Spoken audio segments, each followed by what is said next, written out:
Narito ang update ukol sa minomonitor natin na si Bagyong Tino na may international name na Kalmegi.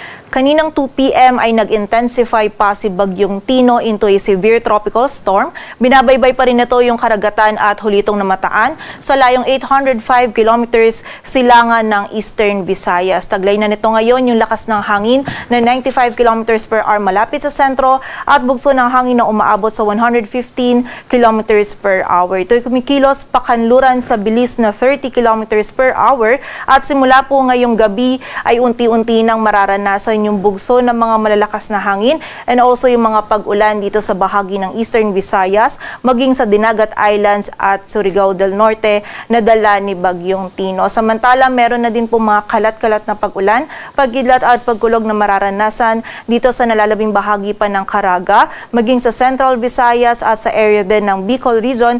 Dulot naman po ito ng trough or extension ni Bagyong Tino. And bukod po dito kay Bagyong Tino, meron pa tayong other weather systems na nagdudulot din ng mga pag-ulan sa malaking bahagi po ng Luzon. Nakakaapekto pa rin yung shear line dito sa may silangan ng Northern Luzon kung saan magdadala pa rin po ito ng mga kalat-kalat na pag-ulan, pagkilat at pagkulog sa Isabela, Aurora at Quezon. Samantala, ang amihan naman ay nakakaapekto pa rin sa nalalabing bahagi ng Northern Luzon. May dala pa rin po ito maulap na kalangitan na may makasamang may hinang pag-ulan or pag-ambon sa nalalabing bahagi ng Cagayan Valley, maging dito rin sa Ilocos Region at Cordillera Administrative Region. Samantala, yung low pressure area naman na minomonitor natin sa labas ng ating area of responsibility ay huling namataan sa line 395 kilometers west-northwest ng Pag-asa Island. Less likely po na ito ay maging isang ganap na bagyo and wala rin po itong epekto sa anumang bahagi ng ating bansa.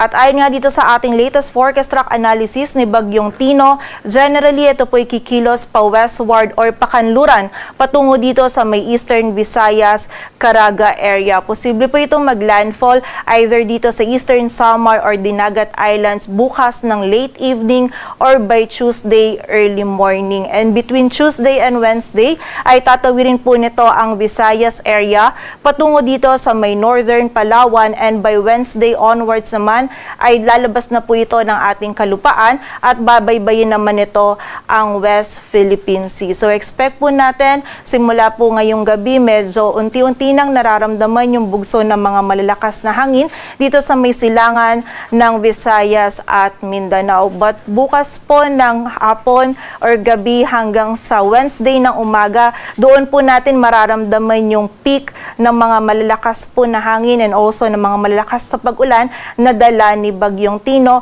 for most areas or sa buong bahagi po ng Visayas, maging sa ilang bahagi din ng Mindanao at sa area din po ng Southern Luzon. Kaya naman paghahanda para sa ating mga kababayan. And expect nga po natin, no, hindi lang po basta yung landfall areas yung bibigyang diin natin or bibigyang pansin natin. Dahil nga po ang bagyo ay isang large scale na system, kailangan pong maghanda yung lahat po ng areas na makakaramdam po ng epekto nito. Hindi lang po yung mismong daraanan ng center track nito. So again, yung buong area po ng Visayas, maging yung ilang areas din po ng Mindanao, yung northern portion po nito, maging yung bahagi din po ng Southern Luzon, yung mga kababayan po natin dyan ay pinaghahanda po natin dahil nga po sa epekto nito ni Bagyong Tino na mararamdaman po natin yung peak, most likely po simula bukas ng gabi or hapon hanggang sa Wednesday ng umaga. And in terms of intensity naman po, nakita natin, patuloy din mag-i-intensify itong si Bagyong Tino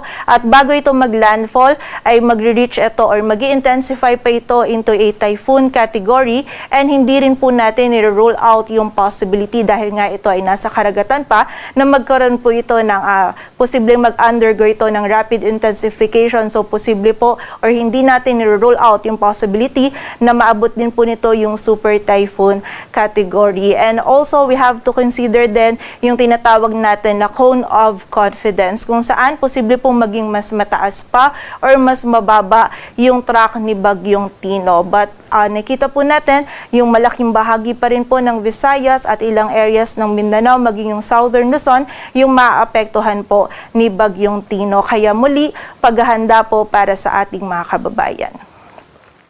At sa kasalukuyan, meron na po tayong nakataas na wind signal number 1 dito sa Eastern Samar, maging sa bahagi din ng Northern Samar, Samar, Biliran, Leyte, Southern Leyte, sa Camotes Islands, maging sa Dinagat Islands at sa Surigao del Norte, kasama na po dyan yung Siargao, Bucas Grande Islands. Kung saan dito po sa mga areas na banggit natin, sila po yung unang makakaranas ng mga bugso ng mga malalakas na hangin na dala ni Bagyong Tino. Sa kasalukuyan po, hindi pa nila nararamdaman yung bugso ng mga malalakas po na hangin nito dahil ang wind signal po natin ay meron tayong lead time. Ito pong lead time ay ginagamit natin para po makapaghanda yung ating mga kababayan. Ngunit sa mga susunod po na issuance natin, habang mas papalapit nga itong si Bagyong Tino dito sa ating kalupaan, ay mas tataas pa po yung wind signals nitong mga areas na ito and madadagdagan din po yung mga areas natin under wind signal. And during the passage po ni Bagyong Tino, ang highest possible wind signal natin ay wind signal number 4, kung saan kapag po wind signal number 4 yung possible highest po natin is mapaminsalang hangin po yung ganitong klaseng lakas ng hangin. Posible po ito makapagpatumba ng puno, ng poste, makasira po ng kable ng kuryente. So during the passage ni Bagyong Tino, posible pong mawala ng power supply and magkaroon din po ng interruption sa communication. Kaya naman po muli, paghahanda para sa ating mga kababayan. And also, lalong-lalo na po yung mga areas or yung mga structures natin na gawa sa light materials, significant damage po yung posibleng idulot nito di Bagyong Tino sa mga structures po niyan. And bukod po dito sa mga hangin na dala ni Bagyong Tino, ang northeast monsoon na amihan ay magdudulot din po ng bugso ng mga malalakas na hangin sa malaking bahagi ng Northern Luzon, maging sa area din ng Aurora, Quezon, Lubang Islands, Marinduque, Calaguas Islands at sa area din ng Caluya Islands. At bukas din hanggang sa Tuesday, for most areas of Luzon ay makakaranas din po ng bugso ng mga malalakas na hangin, lalong-lalo na sa area ng Northern Luzon, dulot pa rin po yan ng amihan. At para naman po sa mga pag-ulan, dalawa po yung weather systems natin na magdudulot ng mga malalakas na pag-ulan. Meron po tayong shear line and also si Bagyong Tino. For the area of Quezon, ngayon po hanggang bukas ng hapon, posible na po yung 50 to 100 millimeters of rainfall na dala ng shear line. Samantala, 50 to 100 din dito sa area ng Northern Samar, Eastern Samar, Leyte, Southern Leyte, Dinagat Islands at Surigao del Norte.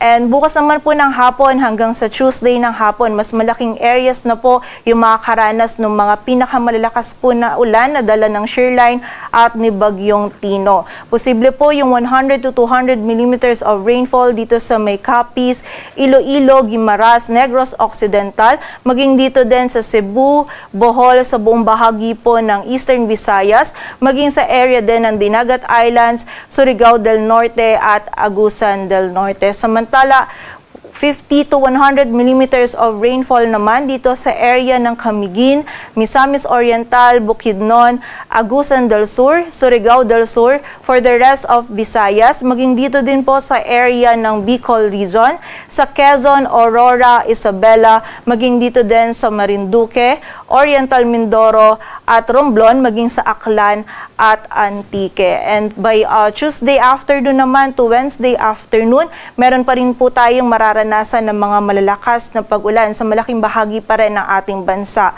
100 to 200 millimeters of rainfall pa rin po dito sa area ng Aklan, Antique, Capiz, Iloilo, Guimaras, Negros Occidental, maging sa bahagi din ng Cebu. Samantala, 50 to 100 naman dito sa Occidental Mindoro, sa area ng Bicol Region or malaking bahagi ng Bicol Region. Dito din sa may Biliran, Leyte, sa bahagi ng Bohol, dito sa may Southern Leyte, at sa malaking bahagi din po ng Mindanao, and also dito din sa area ng Quezon, Aurora, Isabela at Cagayan. Both dulot po ito ng Bagyong Tino and also ng shear line. Kaya naman po pag-iingat para sa ating mga kababayan dahil magiging mataas yung banta ng mga pagbaha at pagguho ng lupa, lalong-lalo na po dito sa malaking area ng Visayas at ilang bahagi pa ng Southern Luzon. Samantala, meron din po tayong high risk ng storm surge sa mga coastal localities ng Visayas.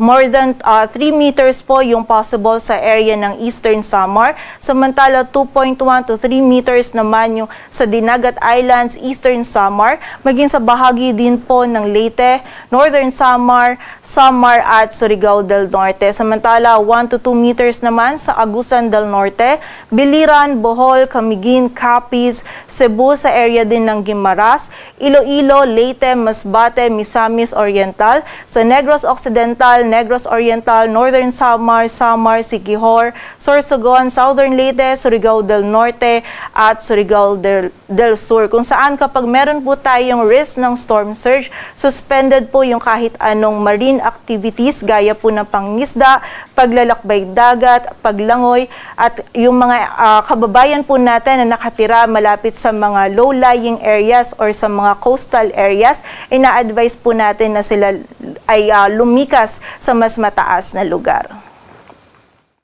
Samantala, para naman po sa lagay pa ng ating coastal areas, napakaalon po yung ina-expect natin for the next 24 hours dito sa area ng seaboard ng Eastern Samar, sa northern eastern seaboards din ng Siargao and Bukas Grande Islands, maging sa eastern seaboard ng Northern Samar. Samantala, for the rest naman po or remaining northern at eastern seaboards ng Luzon, maging sa remaining eastern seaboards ng Visayas, ay magiging maalon din po yung ating karagatan. And in-expect po natin, posibleng mamayang gabi or bukas ng umaga ay mag-raise na din po tayo ng gale warning sa eastern seaboard ng Eastern Visayas at Caraga area.